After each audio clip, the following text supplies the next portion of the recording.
Good afternoon.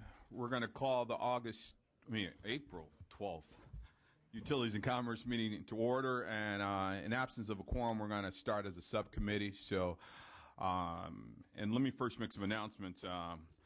AB 2162, the NELO bill, and AB 2514, the Skinner bill, have been pulled from today's agenda and will not be heard. The bills that will be heard are based on sign-in order, and the first one up is 2614 by Speaker John Perez. Mr. Perez, you're ready to present?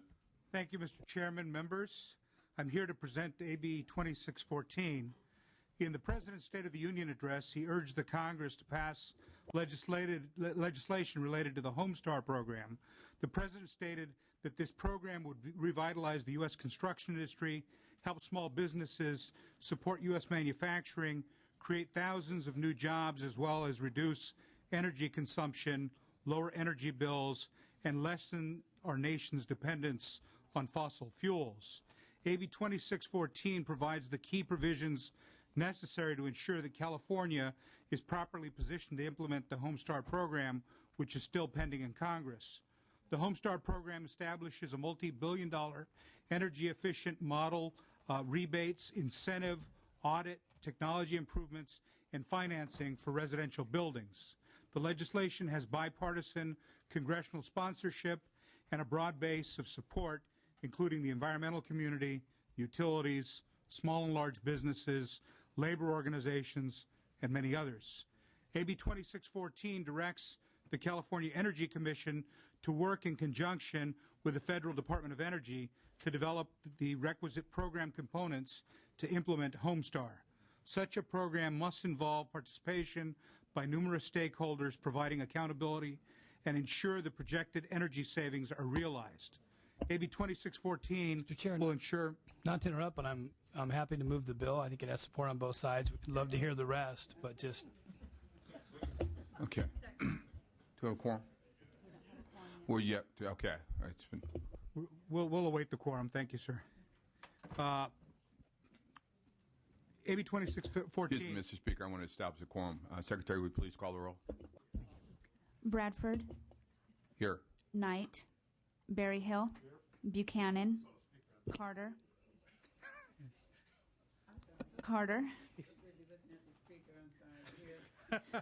Fletcher. Fong. Here.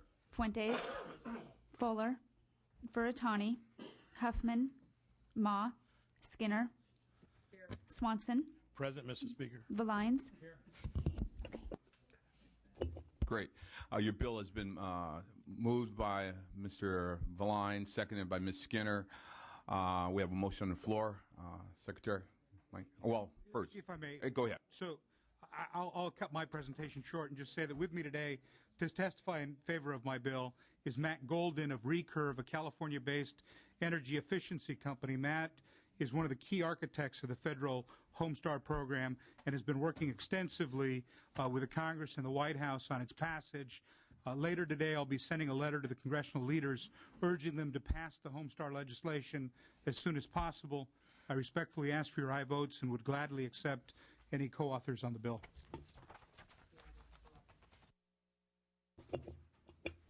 Okay, Ms. Skinner's added as a co-author. Okay, anyone in support of the bill? Please. So I wanted to thank the committee for hearing this important bill today. I represent, again, Recurve. We are a 75-person retrofitting company in the Bay Area. We're about a 6-year-old company. We also represent Efficiency First, which is an association of contractors with over 200 member companies here in California.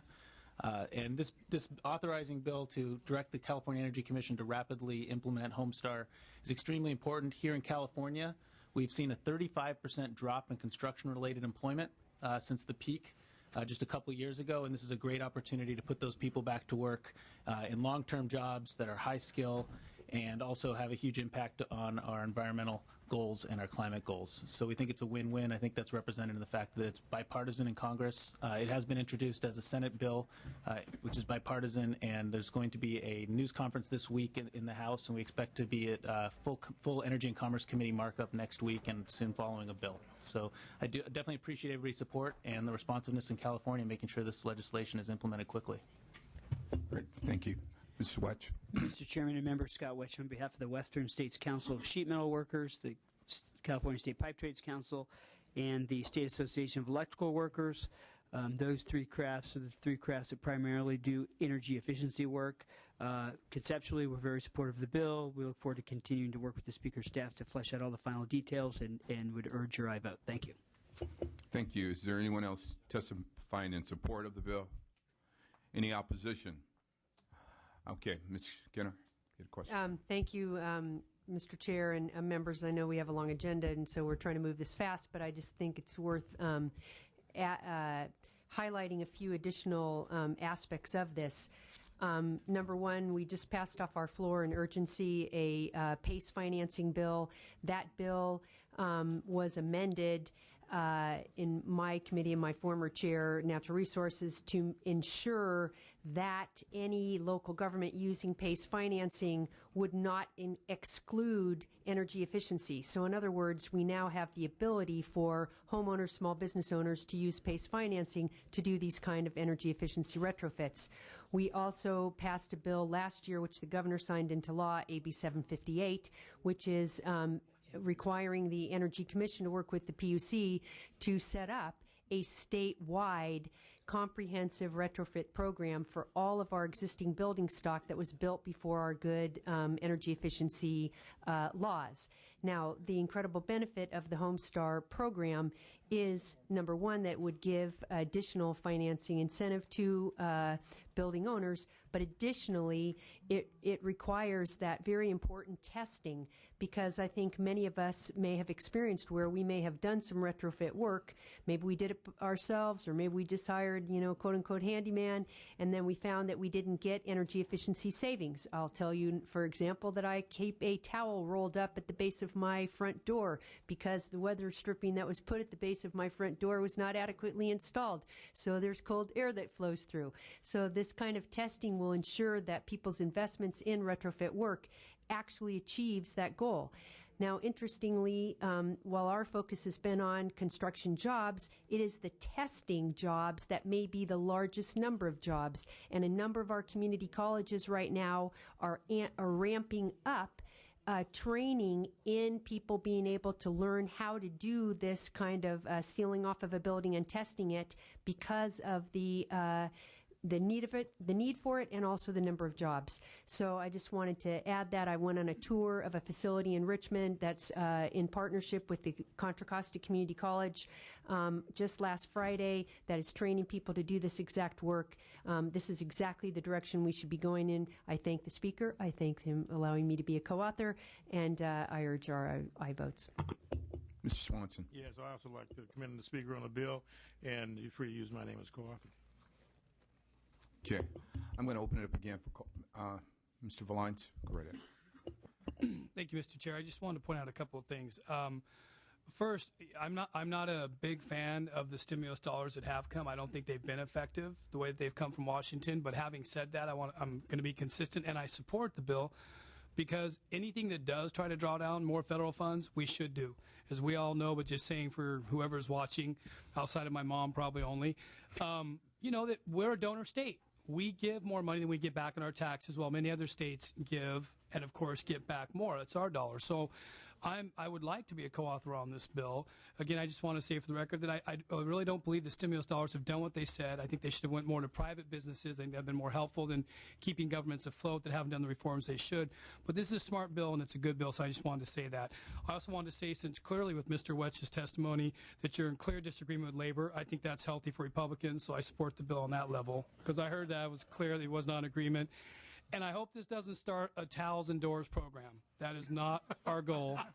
But outside of those things, I really believe, back to the serious point, this makes sense. We give a lot of hardworking tax dollars away that we don't get back, and we should get those. Thank you. Now, I'm going to open it up again for co-authors. Okay. Ms. Carter, Ms. Ma, Mr. Fong, myself, Mr. Skinner, Mr. Valines, Mr. Swanson. Oh, Mr. Berryhill, everybody. So we have everybody, gang. Everybody's on board as co-authors. And Fuentes. Thank you, Mr. Fuentes. Okay. All right. Having a motion on the floor, Secretary, will you please call the vote? Bradford. Aye. Bradford, I. Knight. Berryhill. Berryhill, I. Buchanan. Carter. Carter, I. Fletcher. Fong. Fong, I. Fuentes. Fuentes, I. Fuller. Fuller, I. Furutani. Huffman. Ma. Ma, I. Skinner. Skinner, I. Swanson. Swanson, aye. Swanson, I. Valines. Valines, I.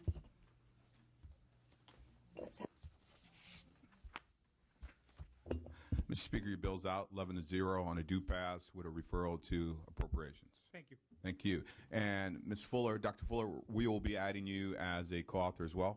Okay. Thank you, Mr. Speaker.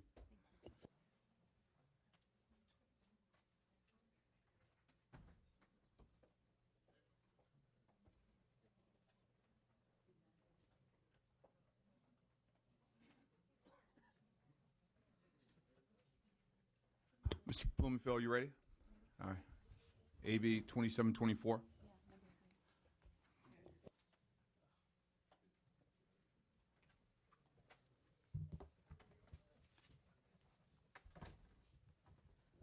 Thank you, Mr. Blumenfeld. If you're ready, present your bill. Thank you, Mr. Chair, Mr. Members. Appreciate the opportunity. I'm here in support of AB 2724. State government is a large consumer of energy.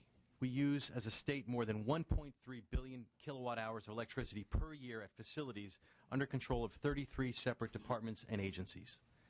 Under various legislative and executive directives, these department agencies must reduce their electricity purchases by 20% by the year 2017 and greenhouse gas emissions to 1990 levels by 2020. While state government is looking at improving energy conservation and efficiency, they won't be able to do it just through conservation and efficiency. We need to increase the state's use of renewable energy, and that will be an important avenue to pursue to achieve the mandated energy reductions. According to the State Department of General Services, state prisons alone could contribute more than 120 megawatts of solar PV systems toward achieving state energy reduction goals. In this time of state budget deficits, we need to create more opportunities than the avenues that we have. The state's been successfully has obtained third-party financing for renewable energy facilities through power purchasing agreements at no cost to the state. So we can get this done through third parties without increasing our general fund one bit. But the state is limited right now in the size of the renewable energy generating systems eligible under these public-private partnerships, regardless of the energy needs of the host facility. Solar companies are not willing to expand the public-private partnerships for larger solar installations because the California Solar Initiative now limits subsidies to only 1 megawatt. The CSI initiative was established with a goal of installing 3,000 megawatts of solar PV over 10 years. Current law also limits the amount of solar-generated electricity that can be credited by government entities through net metering. This bill would promote the use of renewable energy generating facilities by the state of California and help move the state towards its renewable energy targets. What it does is it authorizes a state agency to receive a credit on its electric bill for electricity generated from an eligible state renewable generating facility that generates more electricity than is needed to serve the electrical load at the site where the facility is actually located. The bill also increases the solar energy incentive award for eligible state renewable generating facilities from the current limit of 1 megawatt of alternating current to 5 megawatts. I'd like to offer two authors' amendments to deal with some of the concerns that the chair has raised with me. Specifically, one, to make sure that Cal ISO has a veto power, that we recognize that they have the need to preserve the stability of our electrical system, and they need to be okay with any solar power being fed into the grid. And the second deals with putting a cap on CSI benefits, because there's concern that we don't want to put too much of the CSI into this. This is a state benefit.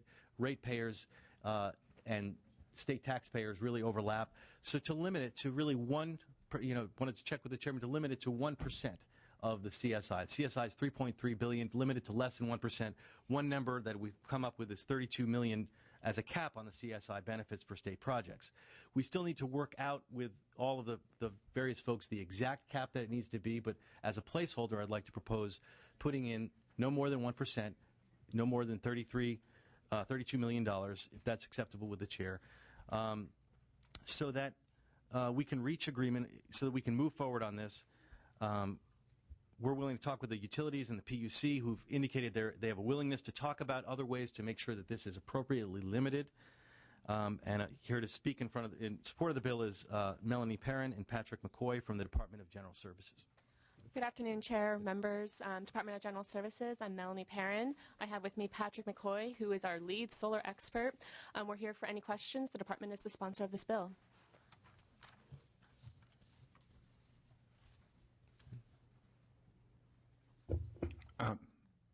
Anyone else in view of support? Or you guys are together. So, Mr. Valines. Just a couple of questions. They're out of ignorance, so I'm going to ask them real quick of the expert. 1 to 5, I assume that the state sort of picked 1 originally so that smaller entities could benefit from it, and we're going up to 5 so that we can, allow more to use it. Is that about right? Is that the gist of it? the idea for doing it in a very limited basis for 5 is so that some of our large state facilities, like the biggest one is really prisons. Right. They're able to, if they can take advantage of this has great benefits for the state and for our renewable goals. Yeah, which makes sense to me. Who's the example of the 1? All programs are 1. I mean, at this point, it's limited to 1. And do they somehow get ruled out of this by, is somebody going to jump up and take up all the capacity? That's why you're limiting it to. That's why we're limiting it, and that's the proposal to limit was to make sure that that's not a question. That's a concern that folks have raised, that somehow the state would eat it all up. So, there's several ways to handle that. I wanted to work out a cap with all the related parties. Yeah. We just haven't had the chance to do that. So just throwing out a number, I asked the experts what would be a good number, and they said, well, 32 million, because that would cover prisons, the prisons that they have things in the game. You could actually speak to that picking of that number. And I thought, well, that's less than 1% of the overall CSI, so that would be a good benchmark, at least to help move us forward until we can get some agreement around an actual number. All right. Well, I thought I was going to be asking of you, but it was a general question. I appreciate it. I would just throw out 2 things. One is, there's a letter of opposition, at least in our file from PG&E, and it seems like what they're asking for doesn't seem that big of a deal. Hopefully you could work that out in terms of what they're saying. And there might be something to think about in terms of a sunset on this, which isn't great, but just to think about so that we can actually see maybe your caps need to be expanded. Maybe we need to say this is a more efficient way to do it. I won't be here, but you will be, so it's something to think about just to see, does it actually make sense, and is it working, and should it be ratcheted up or down? Any more witnesses in support? Yeah, Mr. Chairman and Member Scott Wetch, on behalf of the State Association of Electrical Workers, very supportive of the bill. However, with the amendment that's being suggested, I'll have to take that back to our board. We would not like to see the amount of resources capped at 1% for the state's ability to access CSI. The goal of CSI is to hopefully get to 3,000 megawatts in the first 10 years. And the last time I checked, there was less than 400 megawatts actually on the grid, and less than 500 megawatts haven't been contracted for. So, and we're 5 years into it. So we're not very far along. This is an excellent way to increase the ability of the state of California to increase the amount of solar power. In addition to that, the CSI program is one of the most horribly regressive state programs in the state of California. Working households making $45,000 or more pay into the CSI program. However, there's very few working families at that level that have the $25,000 to install a photovoltaic system on their rooftop. So, and for people who live in multifamily housing, there's absolutely no way to access the funds that they pay into CSI. So allowing a modest amount of the CSI funds to go to projects on state buildings is an excellent way to spread the benefit to just not the wealthy, but to all the folks who are paying on their bill to support the CSI program. So I would hope that you wouldn't wed yourself to 1% at this time. It seems like that issue needs some more robust discussion and investigation. We would certainly like to see it higher than that, but we're supportive of the bill as before you. Mr. Chairman, I should clarify one thing. The proposal, as I understood it, and it's really pending how the chair wants to do it, is The 1% cap is only on state projects that are above the regular 1%. So for the things that are 2, 3, 4, or 5 megawatts, those would be limited to 1%. But obviously, regular 1 megawatt projects that are all over, that everyone has access to, wouldn't be part of it. I misunderstood your amendment. So your amendment isn't an aggregate figure. It's if you're going to, in other words, for any project to make, because the concern is that these big projects would somehow squeeze out the small ones. So the 1% or 32 million is basically for state projects that are larger than 1 megawatt. So as at least as I'm suggesting it, but I'm open to the chair, the aggregate would be on the projects that are 2, 3, 4, 5 megawatts. So it's really additive to the program. It's not going to reduce what the program could currently do, what the state could currently do under the 1 megawatt restrictions.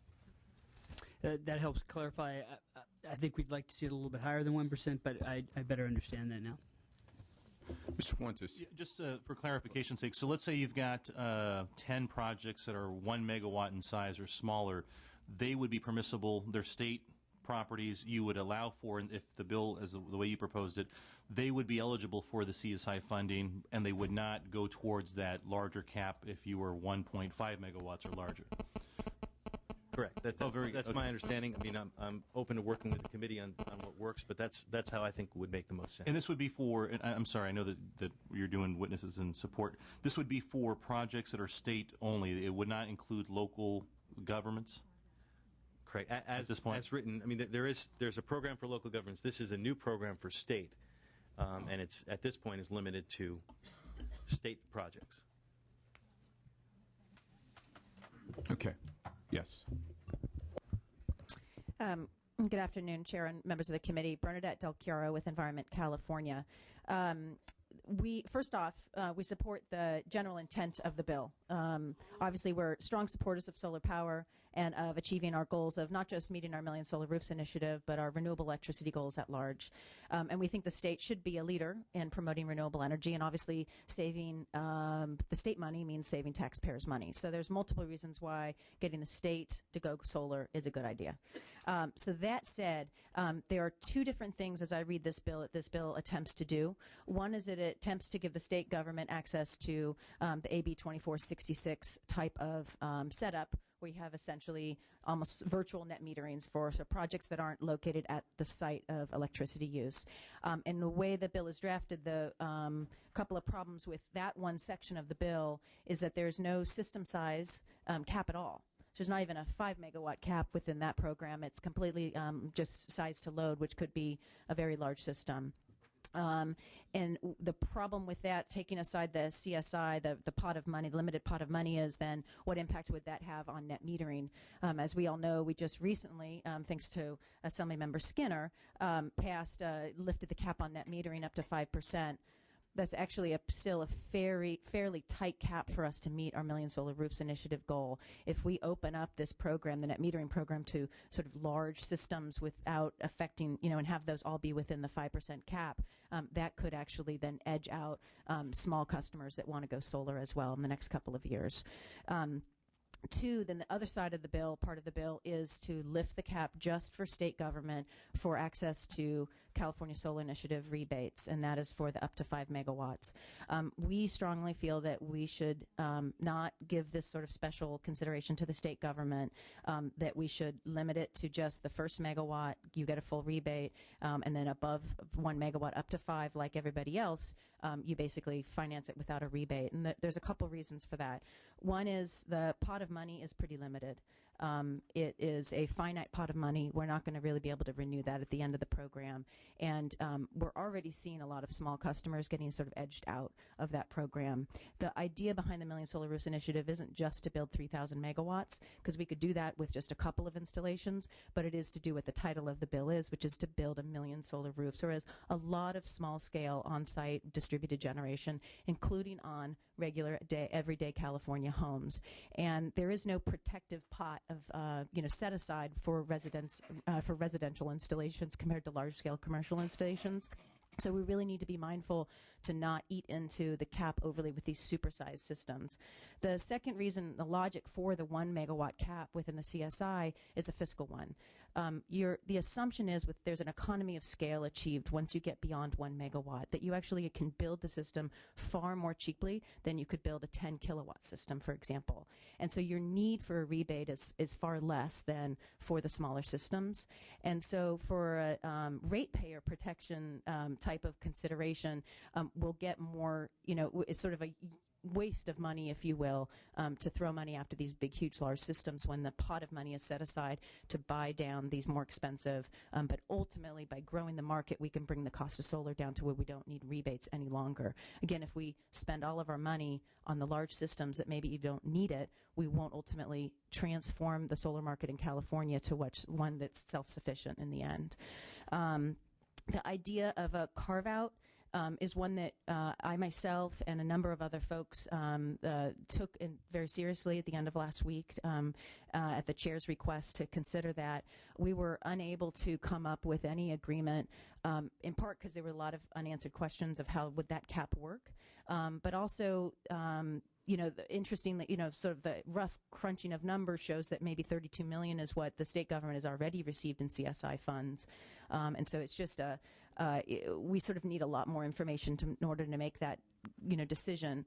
But the other is the concept of giving the state government a special carve-out has two problems to it. One is CSI is set up very deliberately by this legislature to be a very competitive program, to be a first-come, first-served basis, and to ultimately see the price of solar and therefore the rebates decline over time. If we created a special carve-out for the state government wouldn't be competing like the rest of the state of California and the rest of the market. They would be given this sort of special pot of money, and that is, sort of counter to the idea of CSI and this competitive program to drive down the cost of solar power. And then again, it would give the state government this special treatment that nobody else in the state really has within the CSI program. And then lastly, within all this, as I understand it, the state projects might not all actually be state-owned, but instead they might be contracted with third parties. So then we're not even just talking about the state getting this benefit, but we're talking about power purchase agreements with companies that would be getting all of these benefits, not actually the state directly. So I just think there are a lot of problems with this. All of them will be solved if we, limited it to 1 megawatt for the CSI money, the total system size to 5 within, sort of the overall program 2466, and then if we wanted to do larger systems, address the net metering impact. Thank you. We're going to figure it all out. Sorry about that. We don't currently have a position. Again, I like the direction that the bill is. I like the concept of the bill, but I don't want to be opposed because I like the idea, but I'm not in the support position right now. Great. All right. We have more witnesses in support. Yes. Oh, Mr. Valines has a question, please. Thank you, and I'm sorry to interrupt. I had a question of you because I'm trying to get my hands around this, and you talked about it. First, who are the smaller systems that are sort of being squeezed out? I'm trying to get in mindset, what are we talking about? Because something was said earlier, I'll just wrap it in the same question you can answer. Yeah. It makes sense to me that folks that are paying into it that don't have enough, and I'd argue it's much higher than $45,000 a year, wouldn't put a system on their own place, for example, that them getting a benefit from the state doing it makes sense, that their tax dollars actually going to benefit them. So who are these smaller systems that are being squeezed out, just so we can get a mindset of what that looks like? Sure. And secondly, why isn't that a good use of taxpayers' money for those that otherwise wouldn't use it? Okay. Well, a couple of different answers to that. One is whether or not every individual California ratepayer actually invests in solar power. This program, the CSI program specifically, is a cost-effective, net beneficial program. The basic numbers are for the $3 billion we're investing in solar over the 10-year life of the program, ratepayers are saving $9 billion. And that's savings in reduced need to actually purchase or buy peak electricity. So whether or not you ever buy a solar system yourself, this is a really good deal for you. Okay. And again, this gets at the concept of what we're doing with the CSI is we're buying down a fraction of the cost of going solar. That public dollar is a pretty good investment, and it's matched with private dollars. So this gets at your second question of, this inflated, frankly, it somewhat gets a little inflated, the numbers of what it costs to go solar. For some people, it could actually, if you're pretty efficient and you live in a fairly efficient home, your actual end of out-of-pocket post-tax credits and post-rebate is more like $10,000 to $12,000. And is There- that more than 1% number we're talking about? Are these homes? Yeah, these are, the majority of people that are going to go solar in terms of the actual number of installations are going to be residents, small residential installations. Right now in California, we have about 60,000 solar roofs in the state. About 58,000 of those are individual homeowners that have gone solar. The remainder are businesses, small and large, that have gone solar.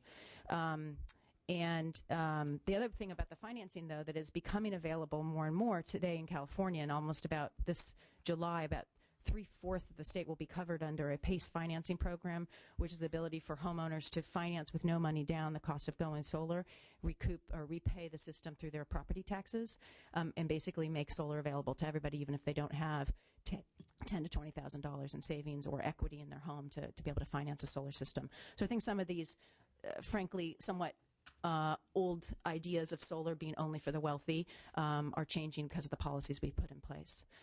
So what I'm worried about is the average homeowner in California being able to go solar.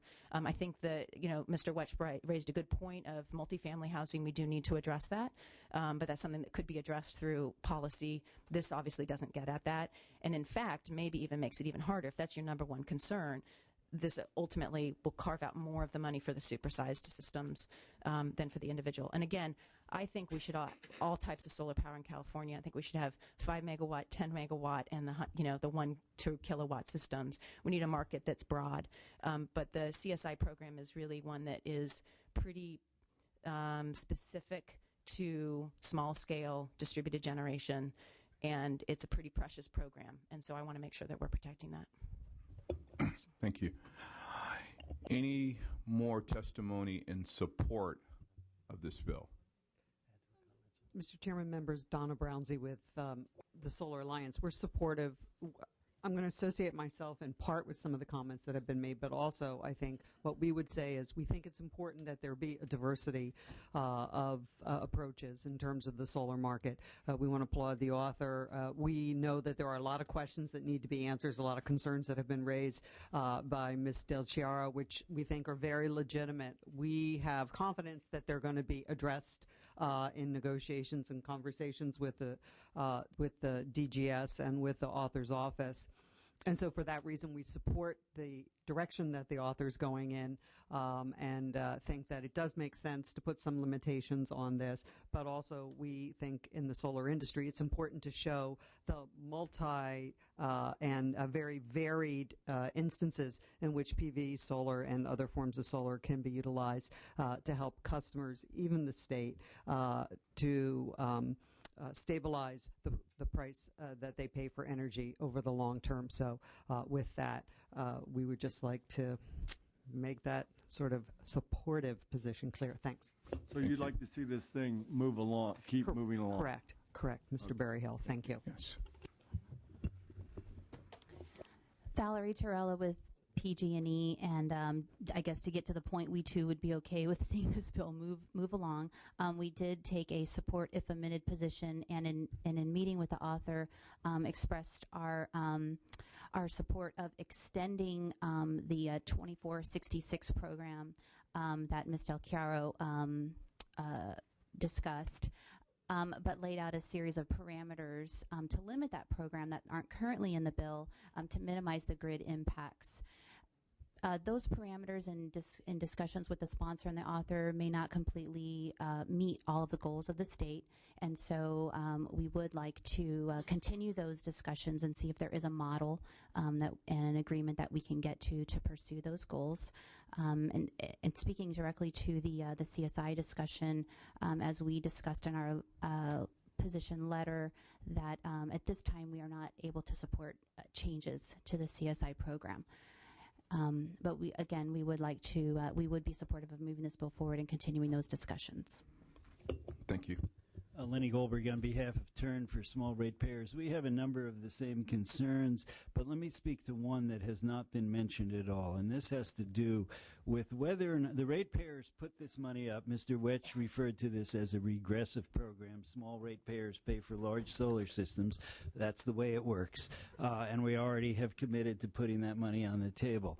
But what we don't get when we put this through, and I think this bill may be a place to address it. When we put this 3,000 megawatts out there, it is not counted towards our renewable portfolio standard requirement.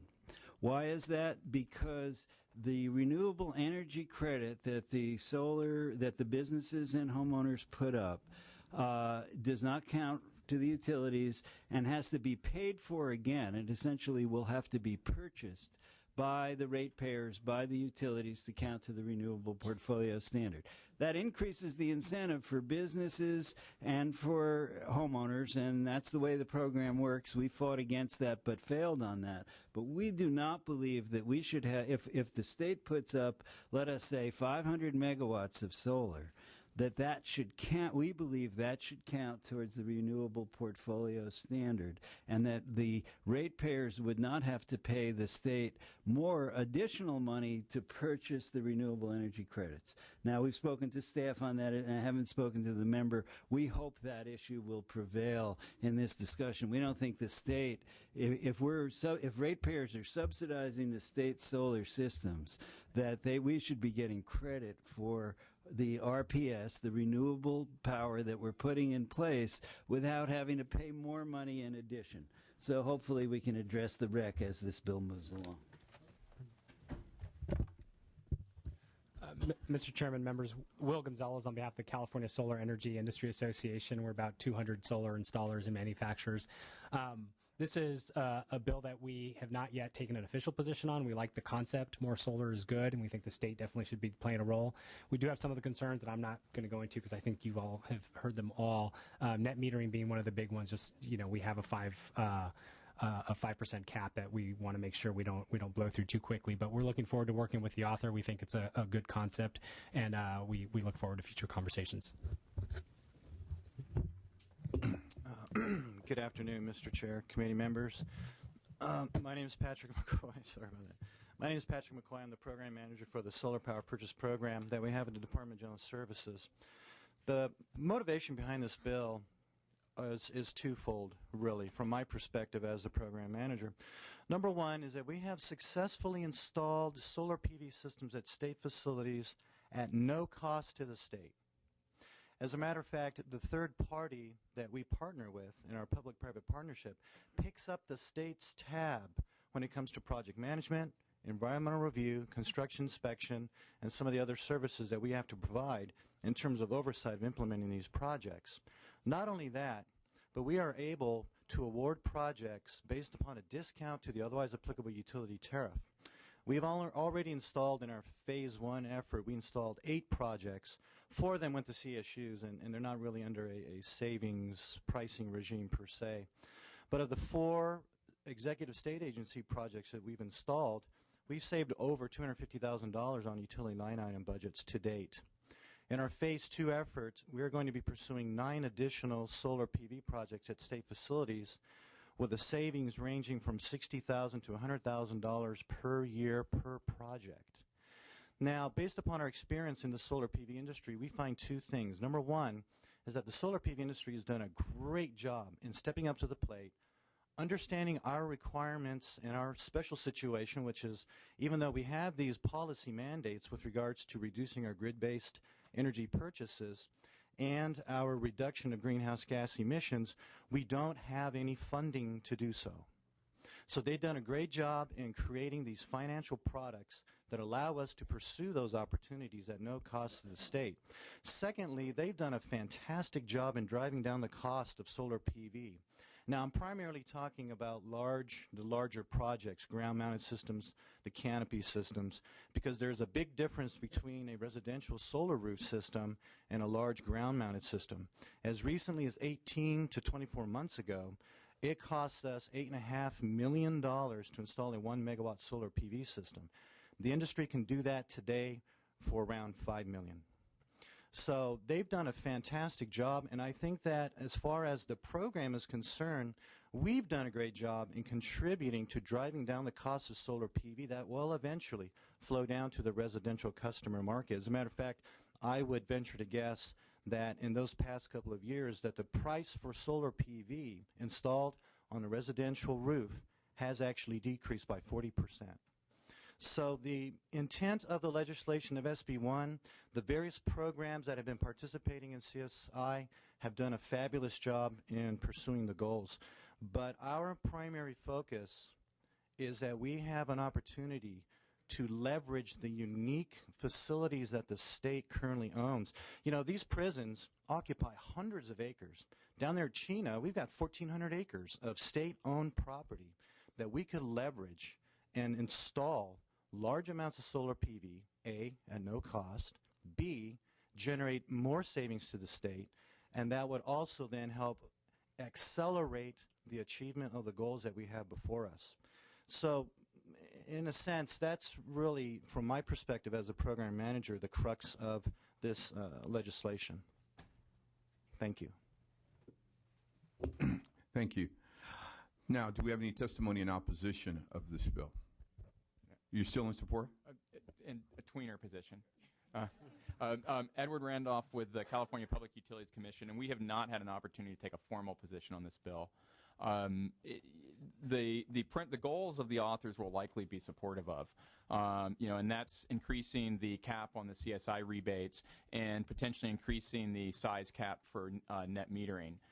Some issues in here that concern us. One is the amendment that was, I believe, taken at the beginning to allow the California Independent System Operator some sort of veto power over the number of projects that are allowed. We believe that these systems are going to be connected to the distribution grid, not the transmission grid. That's within the jurisdiction of the publicly owned or of the Public Utilities Commission, and we're the more appropriate agency to be looking at that if there's a need for an agency to look at a cap at all. The other concern we have is with the bill as drafted allows a variation of the 2466 program, which allows local governments that have a solar panel at one site to meet load at another site. It allows the state to have a similar program, but with some key differences.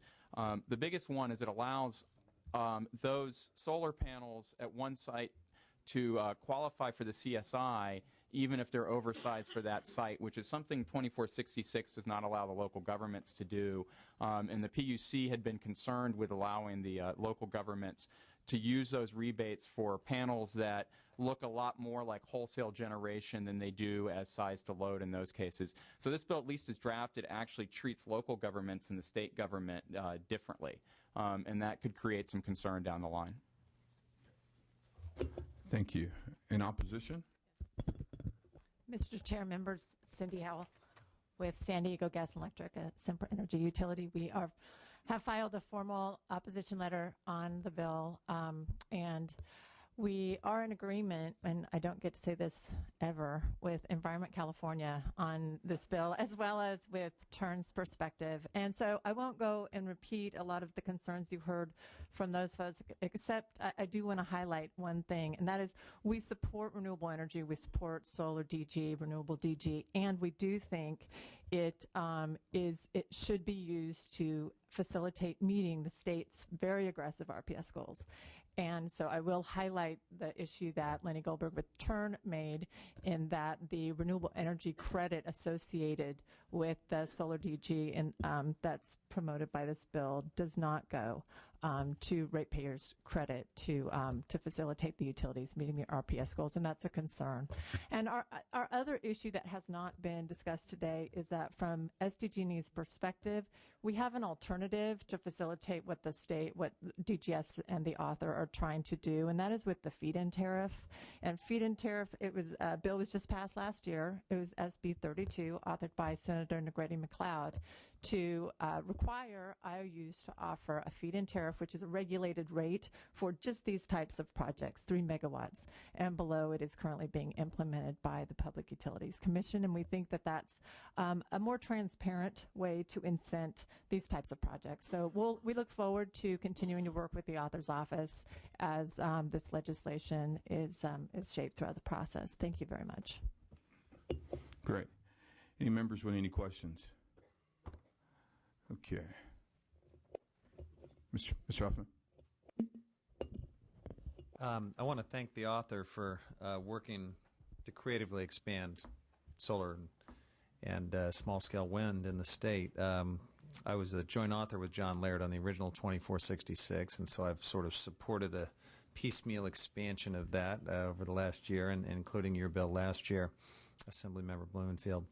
I'm going to support the bill today, but with a lot of angst and concern, because I think you've heard a lot of very legitimate points about some technical and actually pretty important technical details that need to be resolved. I'm very concerned that we may be over-rewarding large projects, that we may be creating unintended consequences, that we may be expanding solar into these large state institutional settings, which I, too, would like to see, but at the expense of some of the small-scale incentives that also are important in this pantheon of incentives that we want to have to reach our solar goals. So I'm going to watch the bill carefully, and I hope that all my concerns will be resolved, but I certainly reserve the right to oppose it on the floor if they're not.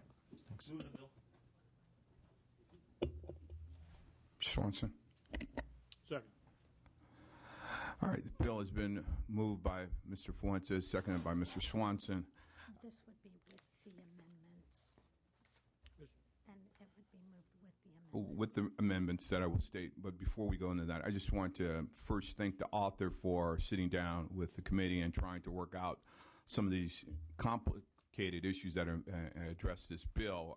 As I stated, I have some concerns with expanding beyond the CSI current limits right now, and I thought the Laird bill put forth great framework for which to work within and continued in their guidelines. My concern with DGS is, have they looked at anything other than solar to offset some of these costs on some of these state facilities? And I clearly understand where you're going and the direction we're all trying to get to, and reducing our consumption and reducing our need to be on the grid. But I just am too concerned that we're going to lose these credits for residential homes, and I think that's really the incentive here, is to expand the residential homes. And I would also take the amendment of having the PUC have the veto power, because again, this is more distribution, and as I shared with you, we saw what happened a couple weeks ago down in San Diego when everybody wasn't watching the shop, and you lost almost 1 million customers without power. So I'm really concerned about that 500 megawatt feed back into the grid that I think Cal ISO and the PUC should have oversight and determine what that number is. I'm a little concerned with leaving that number open at 1%. So the recommendations, the amendments we have right now is to require the PUC to approve the prior to allowing the facilities to interconnect to the grid. So make sure that they have veto power. Both they and Cal ISO can look at the interconnect feasibility and see what best fits their needs.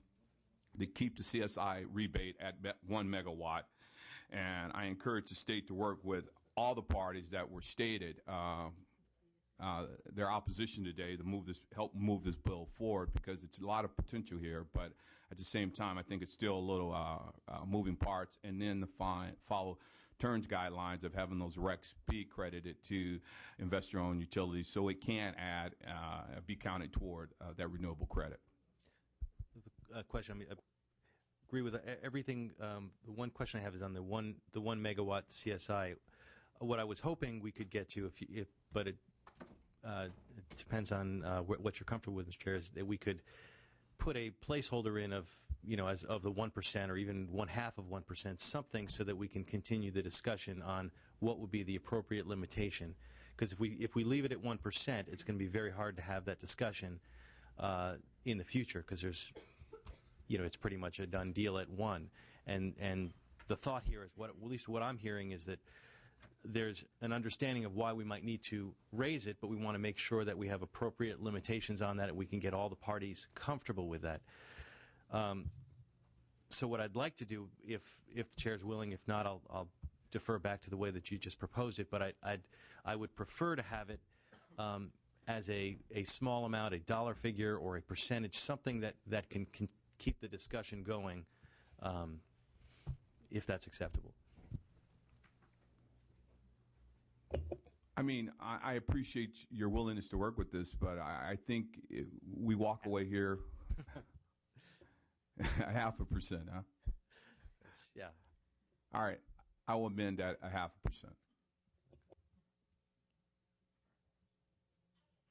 So we have a motion and a second as amended on the stated amendments to the bill. Secretary, will you please call the roll? Bradford? Yes. Bradford, aye. Knight? Knight, aye. Berryhill? Buchanan? Carter? Carter, aye. Fletcher? Fong? Fong, aye. Fuentes? Fuentes, aye. Fuller? Furutani? Furutani, aye. Huffman? Huffman, aye. Ma? Ma, aye. Skinner? Swanson? Swanson, aye. Valines?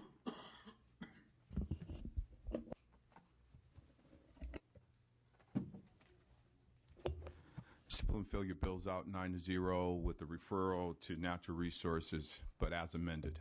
Thank you, Mr. Chair and members. Thank you, guys. And I pledge to work with you on this. Claire.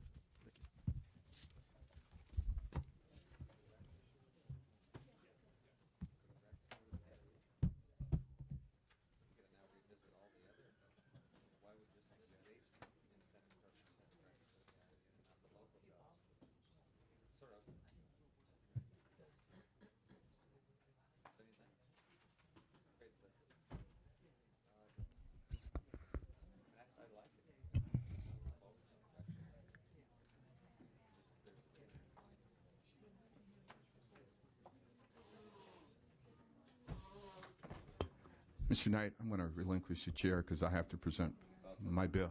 All right.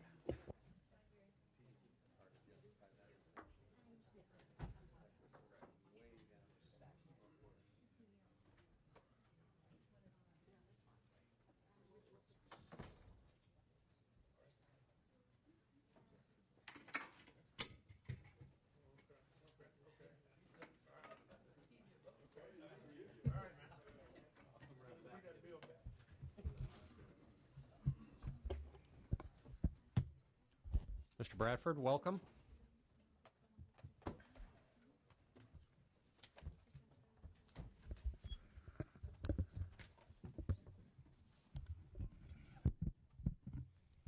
Thank you, Mr. Chair and members.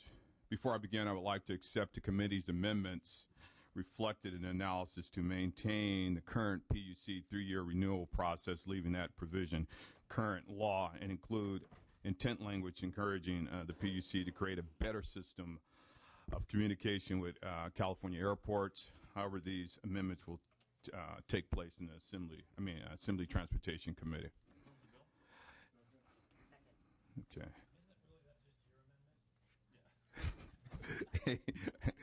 AB 2572 seeks to increase public safety and consumer protections by providing California public utilities a greater authority to enforce charter party carrier laws. California airports are some of the world's busiest airports, seeing millions of passengers each year. Whether these passengers are traveling for leisure or business, they have expectations that our airports provide safety and at the terminals and on the airport grounds. These safeties include travel from airport by taxi cab, rental cars, and modes of prearranged travel. AB 2572, there are several provisions that seek to provide better enforcement, protection, and safety of these travelers when exiting the airport property by giving airport law enforcement enhanced tools to police prearranged services on their property and areas where these services are offered. I'm not going to continue on, but I would have, Rob Gressler to speak on behalf of the California Livery Association. Thank you. Thank you, sir. Mr. Chair and members, Rob Gross-Klauser representing the Greater California Livery Association, which is a professional association of limousine, sedan, SUV, and minibus operators that are licensed and insured with CPUC, throughout the state. I want to thank Mr. Bradford for authoring this legislation. It's intended to further public safety, as he stated, including the proper insurance and driver protections for chauffeur transportation, as well as the impoundment of vehicles throughout the state for enforcement. and works on efficiencies associated with the renewal process. I'm here for any questions the committee may have. Thank you. Thank you very much. Any other testimony in support? Good afternoon, committee members. Davina Flemings on behalf of the California Public Utilities Commission. The Commission has not adopted a formal position on the bill. However, we have been working very closely with the author and the sponsors on the bill, and we do like the direction the bill is headed, and we look forward to continuing our work with the author and the sponsors. Thank you. Very good. Councilman Swanson, did you have a question?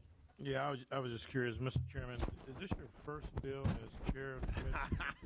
No. No. Okay. Yes. Mr. Chairman, members, Josh Pane on behalf of the California Bus Association in support of the chair's bill. We appreciate all the efforts the chairman has made in this vehicle. We do believe, though, that as the PUC had requested, and we'd like to continue dialogue on this 3-year renewal process. We think the rest of the bill is excellent, and we applaud the chair, and we would applaud an aye vote.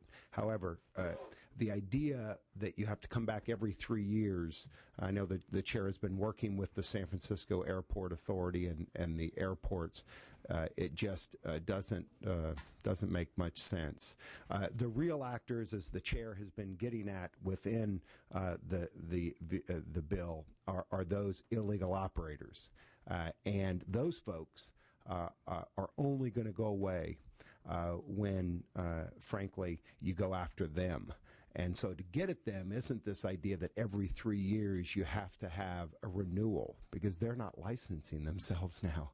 They're not going to the PUC. So what the chair is doing in the other pieces of the bill are excellent. We'd like to continue to work with the chairman and members of this committee and as we move forward and try to look at that piece once again. We think the intent language that the chair is putting in the bill is excellent, but we'd like to proceed with what the PUC had suggested originally as well. So, Mr. Chairman, thank you for your authorship, and thank you, committee members.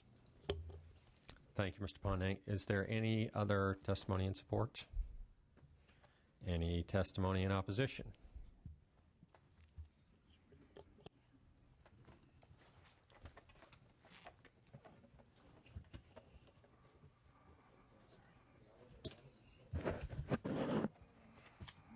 Mr. Chair and members, Don Gilbert representing San Francisco International Airport. We have been opposed to this bill. We've worked very closely with the author's staff and committee staff. Really appreciate the time and effort that they have taken to work with us on the bill, going directly to the 3-year renewal provision that was just discussed. That was the basis of our opposition.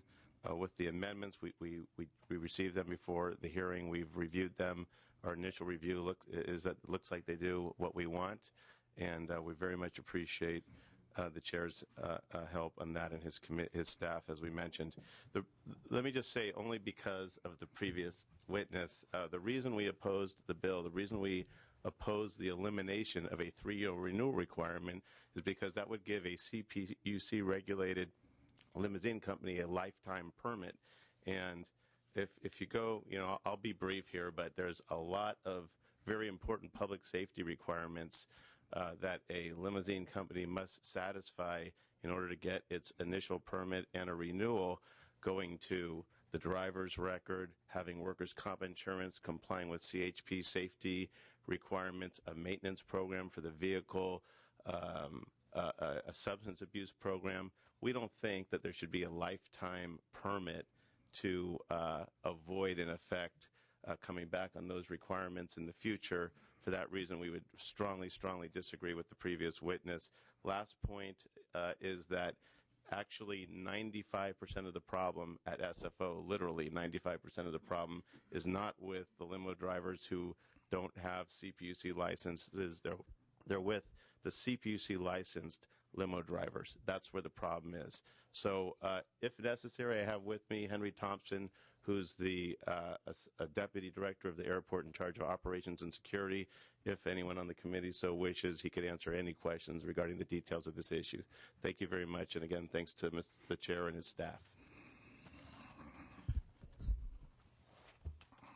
Mr. Blinds? Thank you, Mr. Chair. Mr. Gilbert, so I just want to make sure I heard you right. You're okay with it because it's the 3-year now? Yes, sir, exactly. We are supportive of the rest of the provisions in the bill. Jim Lights on behalf of the brand new California Airports Council, representing the 30 commercial airports in the state. We've also reviewed the amendments. Certainly want to thank the chairman, his staff, the PUC, and the sponsors for all the discussions that we had. We appreciate those and look forward to removing our opposition once the amendments are adopted.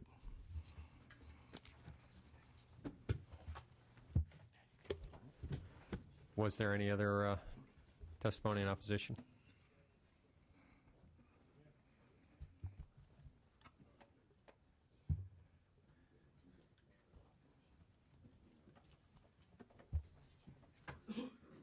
Hi, my name is Dennis Carlson. I'm the majority stockholder of We Drive You, Inc., and this is Eric Van Wagenen. He's our Senior VP of Operations. I'm attending today. This is my first time to Sacramento. I just heard about this bill last week. I'm effectively the owner of a small company that provides a driver-only service. This regulation that has been proposed is to now regulate our company, and I wanted to make sure that everybody understood what We Drive You is, what service it provides, and how it may or may not relate with the Avis Chauffeur Drive product, which seems to be of everyone's concern. And when I'm done, which is just going to take a few minutes, I'd be happy to answer any specific questions about We Drive You or the Avis Chauffeur Drive product. We Drive You specifically is a driver service. We are not unlike a staffing company. All we do is provide a person. We have no vehicles. We drive the customer's vehicle. We drive the customer's owned vehicle. We drive the customer's leased vehicle. And if the customer wants to rent a vehicle, we can drive the customer's rented vehicle. We can drive any customer. The customer can rent the vehicle from Hertz, can rent the vehicle from Avis, can rent the vehicle from Enterprise. It doesn't matter. The customer always provides the vehicle in all situations. The customer provides the auto insurance for that vehicle. The drivers that We Drive You provides are employees of We Drive You. They're fully insured with workers' comp, as well as all the surrounding insurance, CGL, et cetera, et cetera. The drivers are all fully certified to become a driver of We Drive You. We put them through our own 5-point certification, which includes they have a current driver's license, they have a clean motor vehicle driving record, they have a clean drug test, they have a clean criminal background check, and they've been showed chauffeur training, put through chauffeur training program to make sure they understand the responsibilities of their job. The Avis Chauffeur Drive program, which seems to cause so much concern, I think there might be some misunderstandings regarding that program. Avis Chauffeur Drive is owned by Avis. It's Avis's brand, Avis Chauffeur Drive.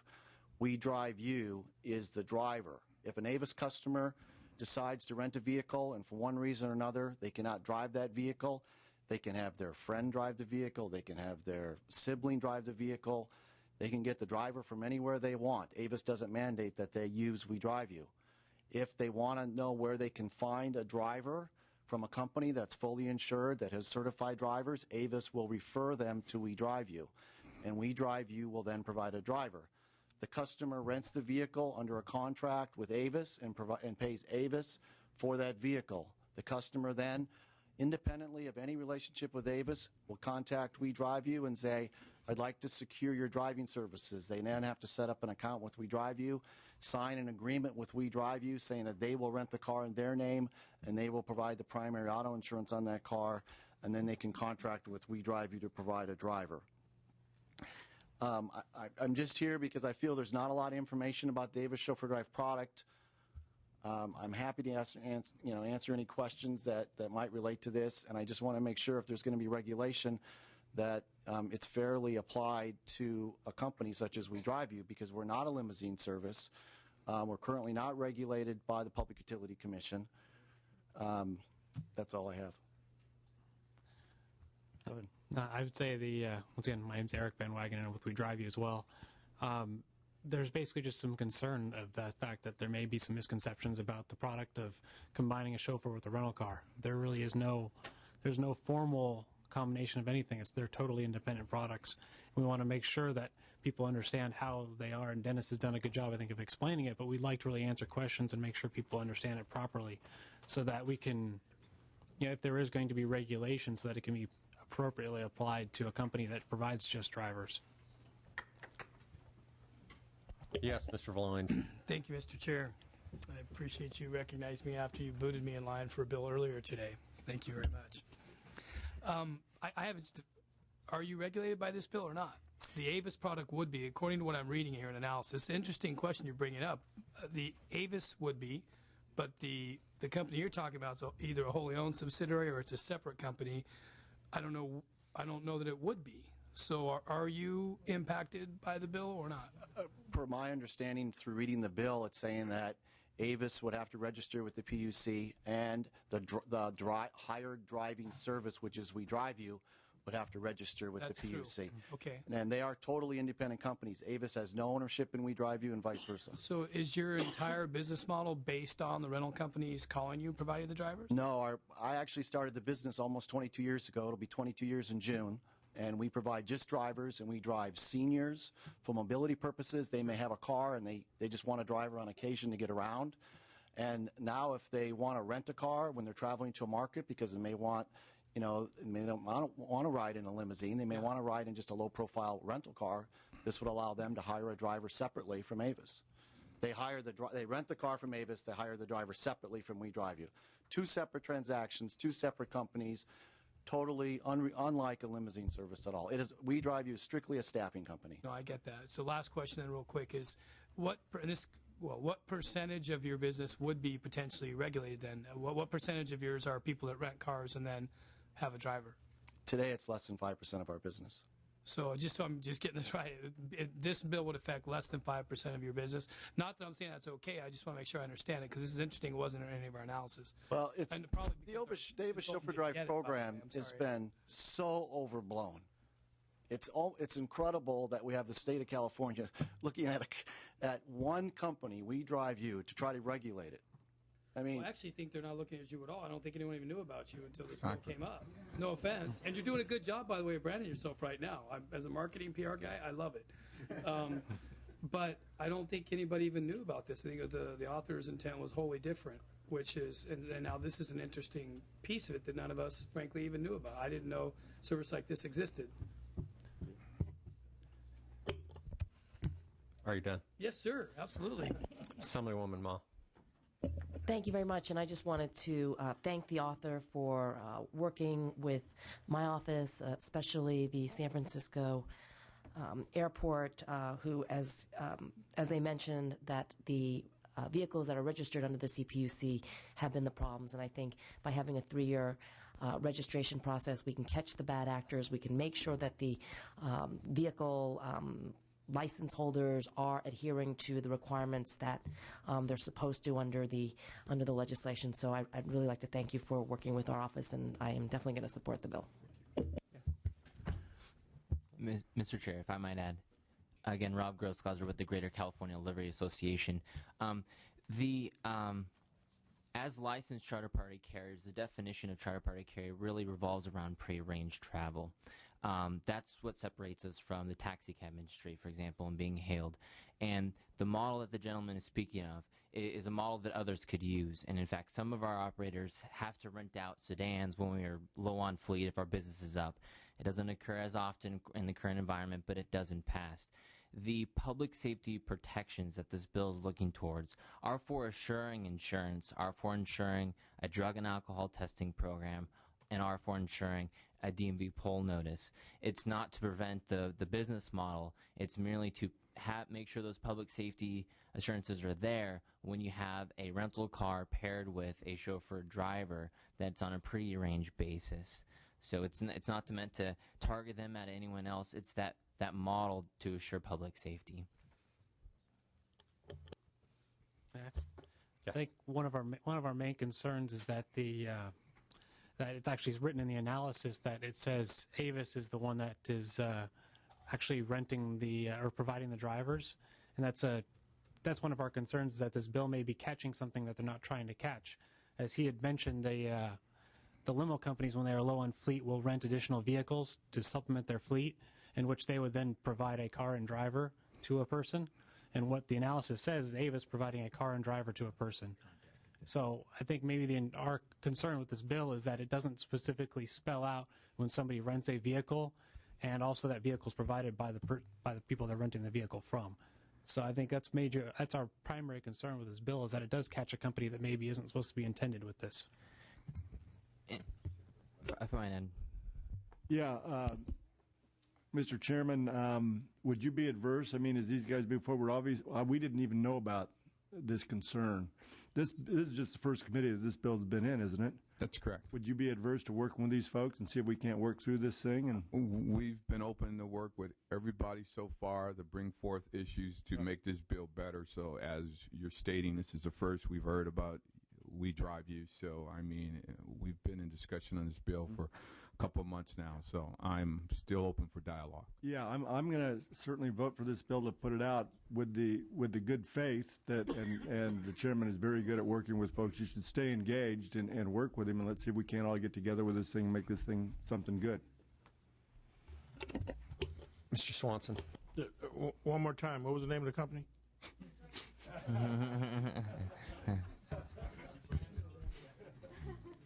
Mr. Chair, thank you for the committee's indulgence.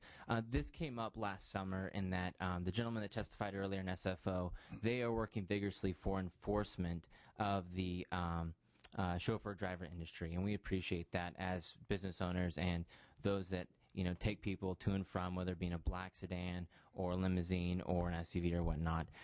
SFO is the first airport that we know of. There may be others in the state that had the presence of this program, Avis Chauffeur. If you call the Avis Chauffeur program, you can reserve a car and a driver, just like a de facto limousine. You'll be billed separately, so 2 separate transactions. SFO contacted PUC to ask them, does this indeed fall under the PUC's jurisdiction? The PUC took a look at it and says, well, because you were creative enough to bill twice, or to bill separately, excuse me, that means that no, probably not. It would not fall in the jurisdiction. So a simple sort of billing mechanism is something that could be established to get around the public safety parameters. Again, we're not trying to prevent anyone from a business model, just to assure public safety in this bill. Go ahead, very quick. I'll keep it short. The issue is control of the vehicle. In the Avis Chauffeur Drive product, the Avis customer rents the vehicle in his or her name, and the Avis customer controls the vehicle. If the Avis customer wants to release the driver at any point, they can drive. The Avis customer can then drive that car. In a limousine service, the limousine company controls the vehicle. They can ask the passenger to get out of the vehicle. That's the distinction. It's control of the vehicle and who controls the vehicle. Yes. We're going to... yes, Ms. Buchanan. I have a question, because the way I read this, the intent was to expand the bill so that when the ownership of the car and the driver are separate, there's still some level of regulation, correct? Mm-hmm. So I understand the We Drive You, where you're providing a different service. I mean, it's like someone's calling a temporary agency and saying, this is what we need. We need someone to drive. But what assurances does someone have if they call We Drive You to know that the person coming out, say, has been fingerprinted, or they have the valid license or whatever? I mean, is that not part of the intent of this in terms of separating it, to make sure that you have those kinds of safety features incorporated in the law as well? I mean, those are keys. So again, we're just hearing about We Drive You today. So to be able to answer that point So, blank. it seems to me that the public, whether it's We Drive You or Avis or calling a limo, there's certain safeguards Without a doubt. that they should have. And so I'm obviously going to vote to pass this bill and move it out, but I would hope that as you work with these people and move forward, that those kinds of safeguards are part of the legislation. Thank you. Thank you. This has been a spirited conversation. I can say that the chair has worked with this bill very much, and I'm sure that as we move this forward, he will continue to move. We do have a motion and a second. This is to pass to transportation. And if we can take a, with with amendments to be taken. And if we can take the vote. Bradford. Yes. Bradford, I. Knight. Aye. Knight, I. Berryhill. Berryhill, I. Buchanan. Buchanan, I. Carter. Carter, I. Fletcher. Fletcher, I. Fong. Fong, I. Fuentes. Fuentes, I. Fuller. Fuller, I. Furutani. Huffman. Huffman, I. Ma. Ma, I. Skinner. Swanson. Swanson, aye. Swanson, I. Valines. Valines, I. That bill's out.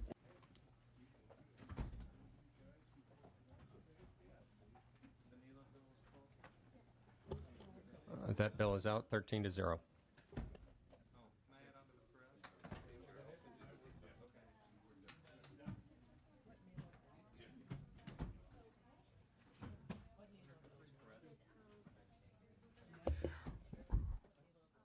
We're going to keep the committee open for any members who are absent to add on. We'll keep roll open for another 5 minutes for add-on members. So if there's any members who would like to add on, we'll leave it open.